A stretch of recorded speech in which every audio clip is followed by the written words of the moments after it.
Hey mental workers, welcome back. Ever wondered what it's like in your first few years post-registration? Well, today we've got a great insight for you from our guest. Their name is Jordan Turner, and they are an educational and developmental registrar who works in group private practice, primarily with neurodivergent people. Hey, Jordan. Hi, Bronwyn. How are you? Yeah, well, thanks. How are you going? I'm doing great. It's so good to have you on. Listeners, today we are going to be touching on a few things that Jordan wants to share with us about their first few years being registered.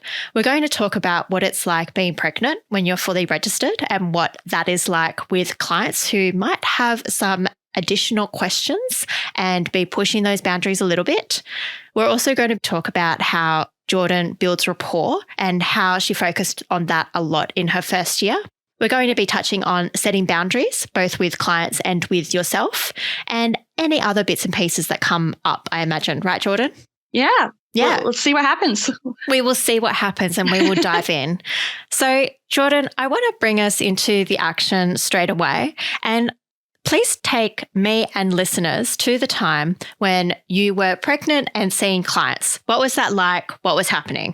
It was really interesting, I think, because I work a lot with neurodivergent clients, and they're pretty forthright, most of them, about things that they've noticed. So for obviously the first couple of months, I was not showing, but I was experiencing things like, morning sickness and all that. And then eventually, thankfully, it was at winter, so I could wear a jumper. But eventually I started showing, so I had to start telling my clients. And of course, one of the things that's really interesting about being pregnant is that everyone starts having your personal life is made kind of public. And that's something that's really daunting for a psychologist, I think. In general, some people prefer to be like a tabula rasa, like a blank slate, and so that they can just have that, professional relationship. But you find that when you're pregnant, so many people start like wanting to know more about you and the implications that you're having sexual relations with someone and all that sort of thing can come up in session. It can be very interesting to navigate. Yeah. So what were some of the things that clients would say to you about pregnancy? Was it pretty tame, or were there some hairy questions? Yeah, some were, almost everyone wanted to know what the name of the baby was. And then they gave me some ideas of what to name the baby. I think one was really weird, like Frankenstein. And I was like, I don't know if that's going to work for us. I had a few ask me if I was like wearing like those bands that hold your tummy in, because their mom had worn a band when they were pregnant. And so that was really interesting. And they kind of reached for me to try and see. This is a kid, by the way, not an adult. Important detail. Yes. I think it would have been a little bit stranger if it was an adult. Yeah, me too. Taking it as par for the course with curious kids, I suppose. Yeah. A lot of them kind of just wanted to know about the dad, my partner, and general questions. They wanted to know if I was going to take time off. That was a big one. A lot of them had a really hard time with the fact that I would be leaving, because I had established a really great working relationship with them. I think I'm a bit, I don't know if I'm different, but I kind of take the position of being quite transparent with my clients. So, I said, I'm having a baby. I'm going to go away. I'm planning on coming back and seeing you again. And I would try and answer most of the questions if I felt like they weren't like too intrusive. Like if they started talking about, I don't know, whether I was going to do a C-section or a vaginal birth, maybe I wouldn't answer that kind of question.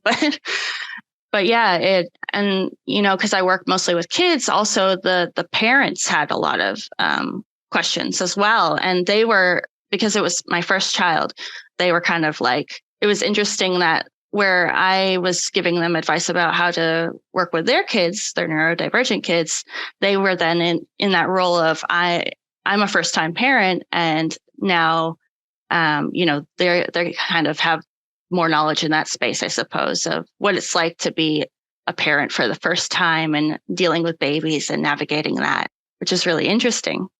It's so interesting for this to happen early in your career as well, because there are so many difficult aspects of this, like knowing how much to disclose. And then it's a visible thing that you cannot hide when you start showing. And so having parents try and be in that expert position as well. And yeah, it's just so difficult and daunting. How did you navigate this? Like, did you have to sit back and reflect and decide this all of yourself, or were there resources that you had? I had a lot of supervision around it because I'm pretty lucky. My practice is very family friendly. So I think most of the other practitioners there were moms or women who were thinking of having babies. And so they had that experience as well. So it was a bit like they were sharing their experiences. And I'm really curious in that way. I wanted to know how they navigated it, what they did. How did you decide that something was too personal to answer? Did you self-reflect, or was that something that you decided in supervision? I was pretty sure, like I'm pretty mindful of like how I might feel in my body if somebody asks me an intrusive question. I think if it's kind of general information, I can understand clients' natural desire to want to know more about the person that they're disclosing so much to. And because it's very obvious that I have a life outside of being a psychologist, I was pretty happy to open up to them. And sometimes that builds rapport in a way, like without kind of going into, I had a horrible time and, morning sickness is kicking my ass today or whatever. I would be politely kind of say, oh, yeah, I'm doing fine. Answer one or two questions maybe before or after the session, but never in session. There had been some clients that got really, really invested in the child and wanting to know more and kind of wanting to be involved. And that was one of those situations where I really need to be firm with my boundaries and the limits to our professional relationship. You can't come babysit my baby, unfortunately. You have to, our relationship is within this room and not really outside of the practice. And so that was kind of a hard conversation to have with some of my clients who were really interested in that I was having a baby. Yeah, because it's like, I guess you can see that they're not trying to be difficult or mean or have an ulterior motive. It sounds like they're just very caring and they have an interest and they probably like you as well.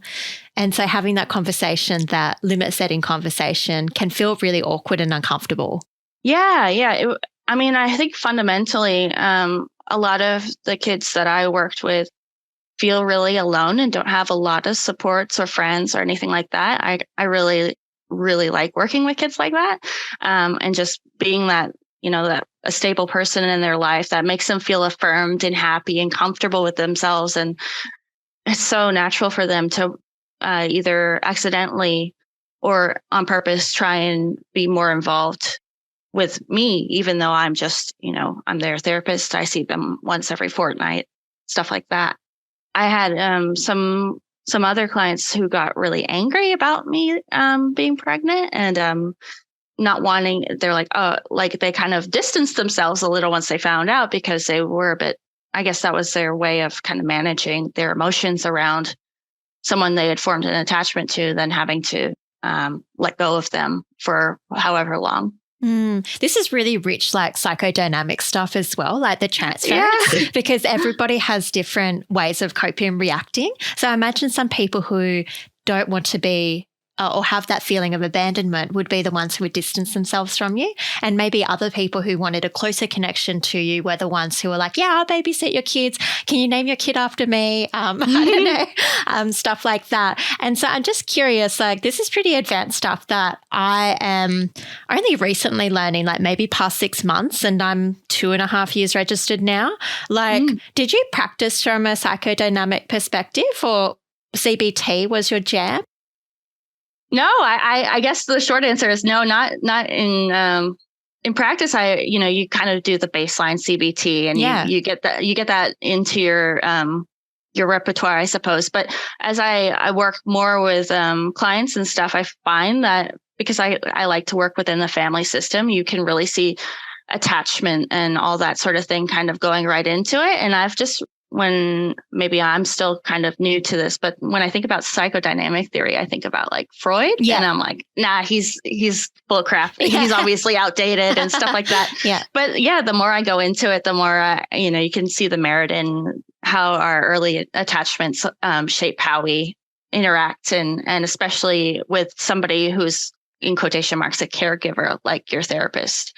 So yeah, I guess it was really apparent in that situation. So I guess my answer is that yes, but not intentionally. I just kind of flowed that way naturally because that's the line of work I'm in, and trying to be more affirming than, instructional, I guess. Yeah. And if you've got that attachment framework, that's how you would see it as well. It's like through our early experiences, we learn what a safe connection looks like. And if some people, I guess, don't have those safe connections and they've been let down by people in the past, maybe they would want to distance themselves from you, who is going on maternity leave, is definitely going. And so they might want to distance themselves. So really interesting stuff, but I imagine quite difficult to cope with. Like, did you find that you were quite stressed out during that time? Like not only being pregnant, but managing clients in this different way. Was that more stressful for you? I think it was more stressful because there's a few elements to it. Some of it was, the hormonal stuff and feeling quite tired all the time. I did end up having to reduce my days down so that I had I was doing 5 days a week and I had to go down to 4 and then maybe 3 towards the end of my pregnancy. And I actually ended up wrapping up just a little bit earlier, so like a good month before I was due, just so I could have that space to kind of reflect and stuff like that. A lot of my clients also got to the pointy end of their difficulties that they're having. And so some engaged in a lot of higher risk activities towards the end of my pregnancy. And I think part of that was a bit of a reaching out and saying, no, don't leave me. I need your help more than ever. Yeah.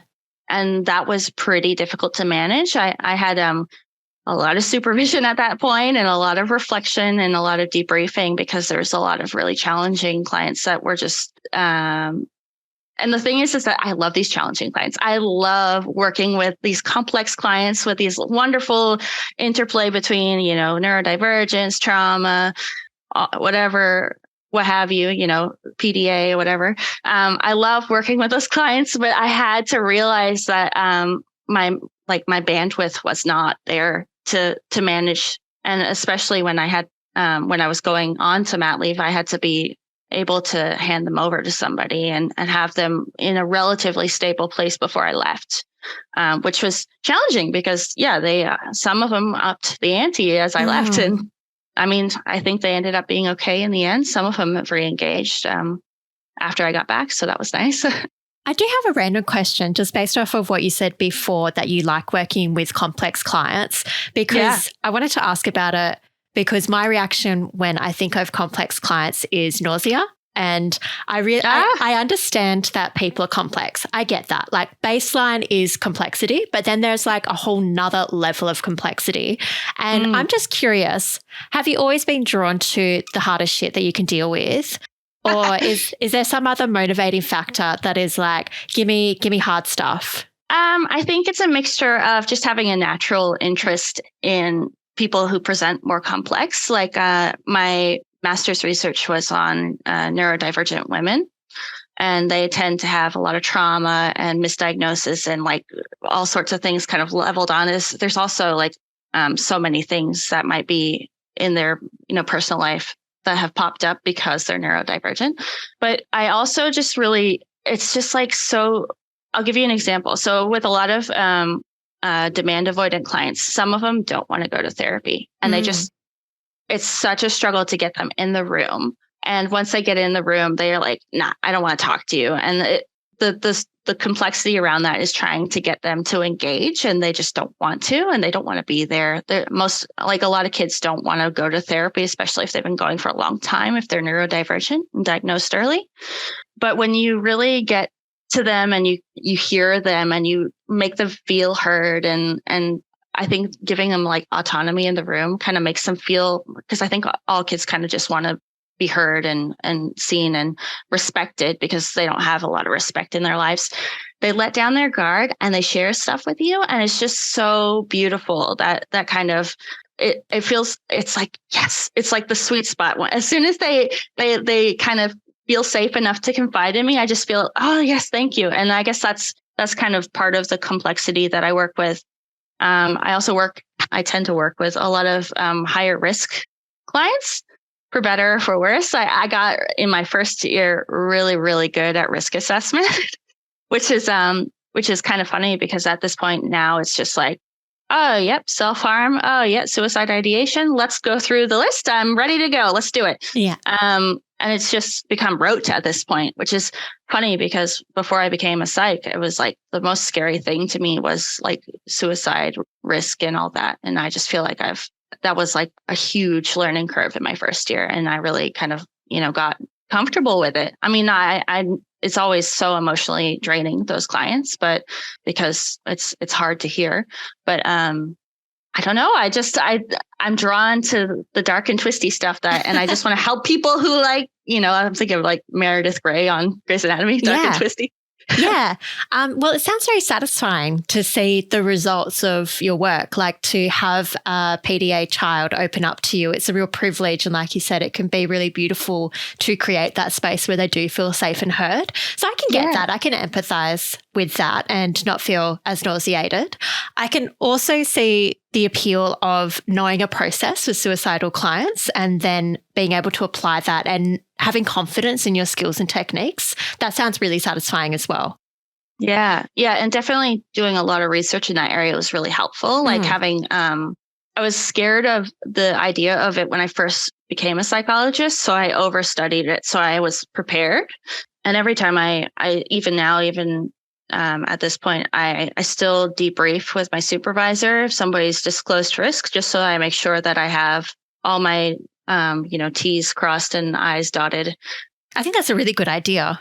Yeah, I think, I don't know if that's standard practice, but that's what I do because I just don't want to miss anything. Like it's important, I think, because thankfully I've had nobody in a serious position, but yeah, it's been some clients, they really weigh on you. And that's when it's really important to kind of know your boundaries around taking on complexity. Sometimes I have to stop myself from taking on a client I know is going to be really complex. I'm like, oh, that person sounds like they'd be really interesting to work with. But no, I don't have the bandwidth. I can't take on another complex client. Yeah. So I guess you looking towards yourself and you're like have an inner gauge of my emotional bandwidth, and then you look at the client and you're like, yeah, no, love to, but can't. Yeah, I think, and that's been a real challenge because, coming back from mat leave and as well, I now have like my own child I'm taking care of, I suppose, and being a caregiver as well as in the caregiving almost profession. Yeah. You only have so much. And especially when you're sleep deprived and all the other things, you have to be able to, like, you can't save everybody. You have to find, if you can't take, like, as much as I love working with complex clients and helping them and the reward around it, I do them a disservice if I take them on when I can't manage their emotional needs. So it's really important to know that and be aware of that. I think that was one of the big things I am taking away now that so first my thing was like rapport building, and now it's about setting boundaries for myself and knowing my limits, I guess. How does that work with your workplace? Like, it sounds like you've arrived at this really healthy place for yourself where you recognize, okay, this is what I can do, this is what I can't do. And it sounds like you're comfortable communicating that to clients.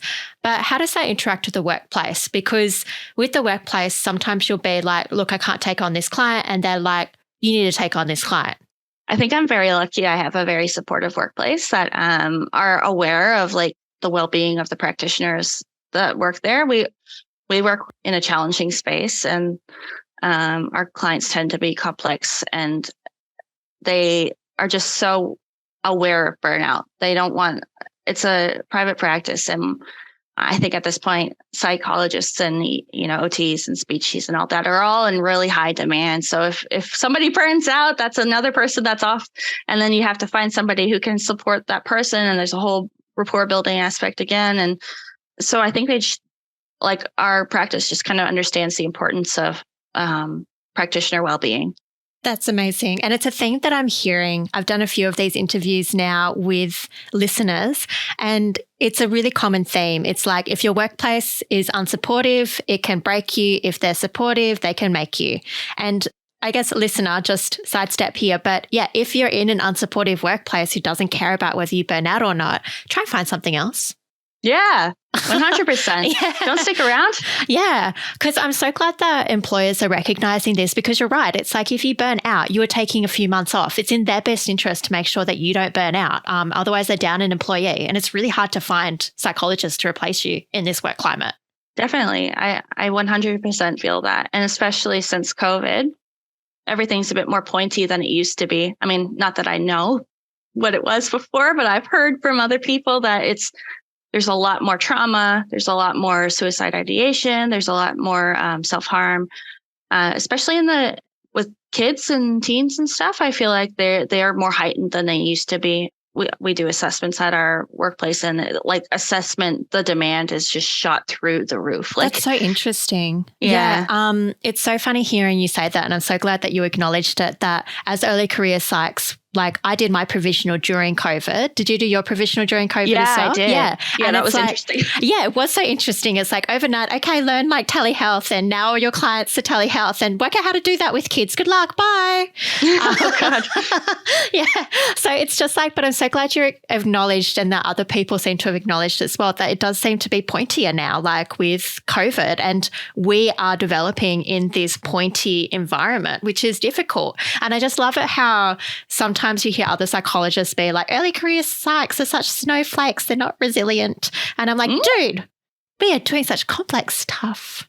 Yes, Yeah. I hear you. I think that's so true. Like, we were kind of thrown in the deep end, like on top of learning that. I mean, it's kind of nice that we kind of grew with telehealth, but yeah, try getting a kid with executive functioning difficulties to sit on Zoom and teach them something is absolutely ridiculous and not helpful. I remember having like spinning chair breaks a lot. Oh, that's awesome. I'm going to do that next time. I guess it depends on the client, but it's like, so they would have there was a lot of clients who had the urge to spin in their chairs. And I'm like, okay, if we do this, we can spin in our chair. Oh, I love that. Yeah, that's so good. But yeah, honestly, yeah. Oh, so hard to do that. Sometimes it's even like better to work with the parents at that point, because you can coach them. Absolutely. Jordan, I just wanted to take a step back. We touched on a little bit of the rapport building, but I just wondered whether there was anything else you wanted to add to that, because I understand you focused a lot on this in your first year post-reg. Can you tell us a bit more about how you focused on rapport building?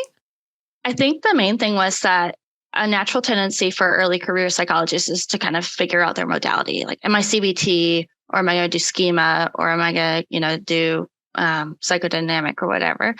That really, I think, just if you focus on rapport, that's going to be more helpful than anything. Like the research shows that the best predictor of outcomes is good rapport with your therapist. And that's something that I really fell back on when I felt, I really don't know this space yet. Because of course you're not going to know everything going straight out, and you're not going to have all those tools in your toolbox that you can just whip out when, someone says, I have sleep issues. Oh, here's my formula for how you manage sleep issues. As long as you have a good relationship with them and you're kind of transparent, I think probably if I was going to pick a modality, probably like Rogerian things, like, what was it? Unconditional positive regard, openness, and what's the transparency or something like that? I don't know. Something like that. I don't know off the top of my head, but that was the one I kept falling back on. I was like, okay, as long as our relationship is okay, I can tell them, look, I need to get back to you on that, because I don't know off the top of my head. And just being very genuine with them, giving them respect as well. Like, don't talk down to them. I don't think anyone likes being talked down to. And you want them to feel comfortable opening up to you, because that's our job, You can give them instructions, but if they don't like you, they're probably not going to take them. They're going to be like, screw that person. I'm going to, whatever. yeah, that was my main thing, was that if I focused on the rapport building, and I ended up being really good at it in the end. I think that's probably one of my strengths as a therapist, is establishing rapport with my clients. Yeah, I feel like that's also one of my strengths. So I very rarely have people who don't come back for a second session. And I usually have clients who stick around for a long time as well. And focusing on that as well in my first few years actually, really helps with doing other things. So you can challenge people if you have a good relationship. You can say how it is for them. Like, I see you're trying really hard, but I think you're getting in your own way, mate. Something like that. But the relationship allows a lot of flexibility and allows you to help your clients more. That's what I find. Is that what you find? Oh, totally. Yeah. I'm sitting here nodding along. I don't think the listeners can see that. I'm just like, yes. But yeah, totally. It's so hard to challenge people if they don't have that buy-in already. Yeah. Like they'll kind of get up on what they call on your haunches, where you're kind of like, no, I don't want to. So like some of my clients are, they're skeptical of therapy, or their parents have forced them to come. Then I'll be like, let's just focus on building a relationship, and like, let's play a few games. Let's chill out and just talk over a game of chess. I love bringing in chess. Yeah, cool. And just like building that rapport. So then later on down the track, when they start saying things like, we'll do like some thought challenging, or I question, something that, I don't know if they had a cognitive distortion, like going into that CBT stuff, that's easier to challenge once they respect your opinion and value that relationship. Yeah. And I think being authentic, I actually read a study about this, particularly with neurodivergent people, that they, like most people, have a solid bullshit detector. They know when somebody's being fake or patronizing, but apparently neurodivergent folk have it even more. They really hate inauthenticity. So it sounds like you working with the people you work with, it's even more important to not have that just blank slate, just I'm professional, I'm so distant from you, to be more engaging. What do you think? I think that's so true. Like, I'm just going to like go out there and say that I am neurodivergent myself. Oh, cool. So I think that it's so much effort trying to figure out if there's a subtext to something. Yeah. So if you're, just say it, just say, if I see that a client makes a face like, I don't really agree with that. I was like, I can see on your face, like there's something happening here. Why don't you tell me about that? Like just like call it out when you see it. I've been so like transparent with these clients that are about everything. Like if they want me to, I've had clients ask me what's in drawers and stuff and all this sort of thing, and I want to explore the room and see the practice and all that. And I'll go, yeah, sure, let's do that. If that makes you feel comfortable, make you feel more safe in the room, let's do that. So, I mean, that's kind of a little bit off topic, but yeah. Like, I don't think it's off topic at all. Like I've done that myself, like particularly for neurodivergent or clients with a trauma background, I'll give them a tour of the building so that they can feel more safe. And I'll be like, that person's nice. Here's the drink fountain. There's the toilets. You can get out here. I think it's part of building safety and building rapport. I feel like safety is a crucial part of the work that we do. Yeah, totally. I think it's so critical for the person to feel safe in the room. And all of that is in the rapport building. You don't want to be like, like we're professionals, but we're professionals in social interaction. And so it's I think that's so critical. So Jordan, what's something that listeners can take away from our discussion about rapport building? I think the takeaway for this is that you should just try and focus on the one thing in the beginning. Don't try and know everything. So for me, it was rapport building. And I think that's probably like, I don't want to be too general, but I think that's actually like probably the main thing most people should be focusing on in the beginning, just because that's the best predictor of outcomes. It's evidence-based. Yeah, I hear that. It's like I used to, when I was first starting out as well, the way I thought about it was if I have a textbook of CBT in my head, the client isn't going to care about that if they don't like and trust me.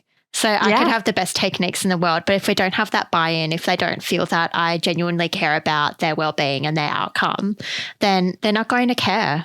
Totally. I think that's so true. They don't know that either, Jordan, I just want to do a sidestep and see if we can go into another direction. Is there another area that you've learned about in your early career that you want to share with listeners?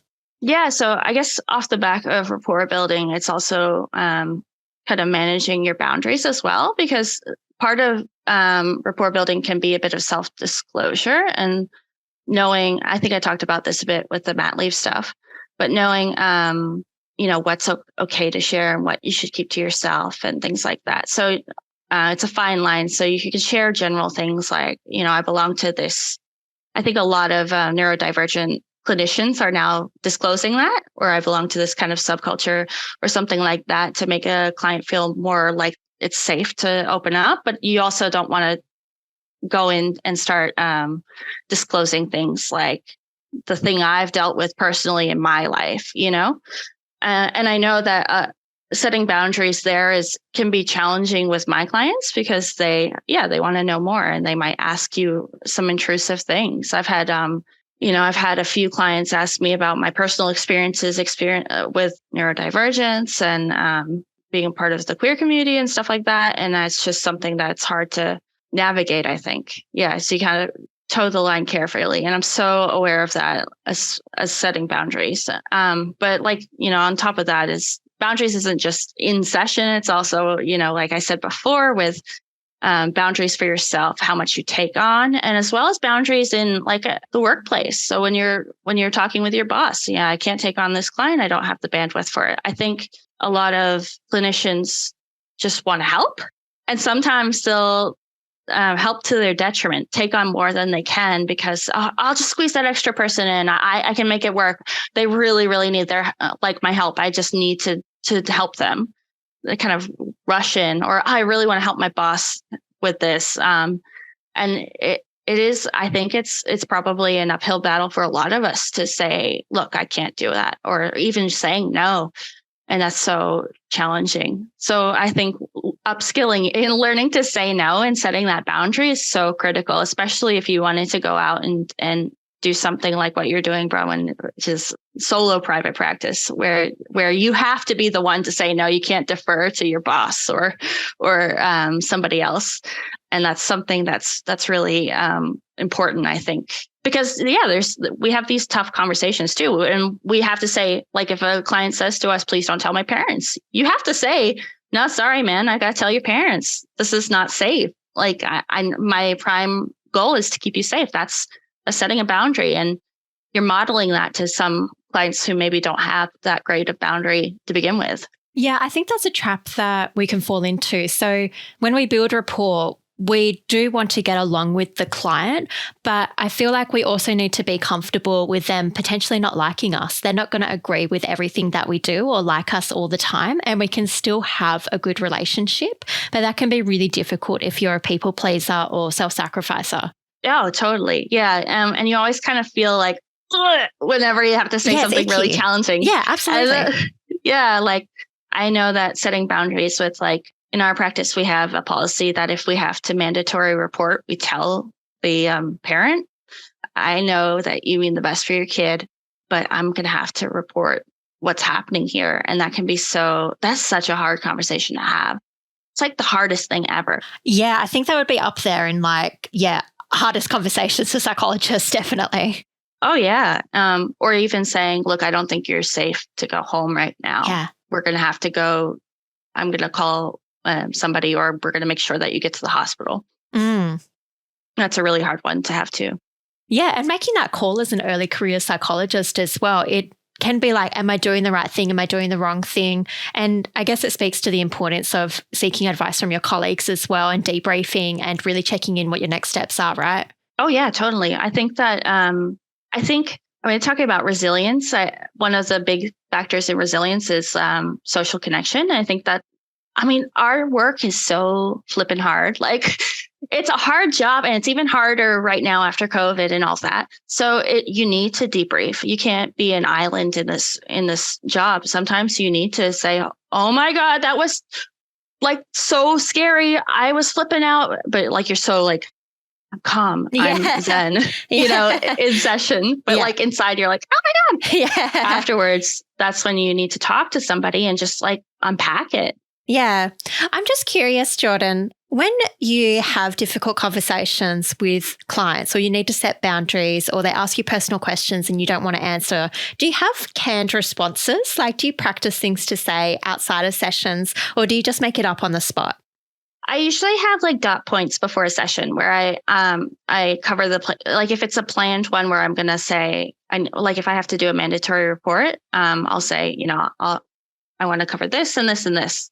If it's something like a risk assessment, and I tend to like go through the form and actually fall back on procedure. I'll say, look, this is our policy here. We need to do this, and I'll be really transparent with them. And if it's a hard conversation, I kind of fall back on autonomy as well. I was like, I need to tell your parents about this. Would you like to be in the room or would you like to be out of the room? How would you like me to tell them? Would you like to be the one to tell them? Make sure that they have a lot of choice in that and feeling like they're safe and being like there's more agency in it, because these hard conversations are often about taking away agency and making people feel less in control and more vulnerable. So if you can give them a little bit of power in that, I think that's really helpful. And I think, it's not a fun conversation. I have had clients say, "Oh, I hate you. I never want to see you again." But then there's like that rupture and repair that you kind of do after those tough conversations. And if the rapport is there, they'll come back. That's part of it, right? Like that navigating of the repair of the relationship. We're a microcosm of their world where we're talking to them. Yeah. And some clients might have never had a repair modeled to them. They've always had, say, a fight or a disagreement, and that's been the end of the relationship, or you don't talk and then you never resolve it. So it can be incredibly powerful for clients to be able to have a repair modeled and be like, hey, like we disagreed, but we're still cool. Absolutely. I think that's so critical. And yeah, you're so right. And it happens a lot with my clients. Like something will happen and they're like, that person's dead to me. Yeah. Yeah. Let's practice you getting pissed off at me in session and then we can repair, Yeah. Yeah. I love that. Jordan, I'm interested where the road is leading for you now. So are you going to stay in private practice? What's next for you on the radar? Oh, I super love working in private practice. So I think I'm going to continue down that route. I've talked to my boss about having a bit of a mentor relationship as far as branching out into my own private practice at some point. I would so love to be in solo private practice down the track. I'm still finding my feet and navigating. I just had my baby a year ago, so I'm still kind of checking in about my bandwidth, although I'm super motivated and to my detriment sometimes. Yeah, so I think probably solo private practice in the future, but I love, I'll kind of see what opportunities come up, maybe a bit of teaching. I love that as well. Cool. Amazing. Yeah, it's really interesting to see how you're managing post new mum plus working in this field. And it sounds like it's a constant juggle and Oh, yeah. It's such a big thing. It's a massive task, like being a caregiver at home, caregiver at work, and knowing where to kind of say, okay, I need to focus on this. Yeah. I'm just curious, how come you would like to branch out into a solo practice? It sounds like your group practice is very supportive. I'm just curious, and I bet listeners are curious as well, why you would want to branch out. I think I like the idea of being my own boss. Yeah. So maybe I'll convert into, a group practice down the track, but I don't think I have I feel like that's the word of the day, bandwidth to like be a manager. I think I love having autonomy and knowing that I'm only accountable to myself and my clients, I guess. So I think that's probably why I would like to go into solo private practice. Cool. Although, of course, I'm so grateful to the people I work with. And at the moment, I'm doing quite a long commute to get there. And I'm really struggling with that. But I just love the culture there so much that I'm just like, it's hard. Yeah. No, really interesting to hear. And I agree with that. It is, if you love autonomy, then solo private practice is a really great way to do that. And just from, obviously, I'm in my own solo private practice. And it's like, if I don't like my work hours, then that's me, that's on me. And I got to change that. So it really is like being accountable to yourself, but also really knowing yourself and how you want to spend your energy, how you want to set up your policies, how you want to engage with your clients and how you want to present yourself. It's challenging, but very interesting. Totally. I think, I really admire that you're doing it. And I was like, oh, this is perfect for me to listen to this podcast. So listen to other stuff, guys. Well, Jordan, is there anything else that you want to leave listeners with? No, I think we've covered most of it, but I'm just really grateful to have a chance to talk on this podcast. And I'm hopeful that my story is helpful to other early career clinicians. It's good just to see that you are surviving and even thriving, dare I say, in the profession, and that you still enjoy seeing clients and you're managing your life as well. That's pretty cool and I think admirable to hear. Thank you. Yeah. Well, thank you so much, Jordan, for coming on. It was a delight to have you, and I'm so glad that listeners can benefit from your experience. And listeners, thank you so much for listening. Have a good one and catch you next time. Bye.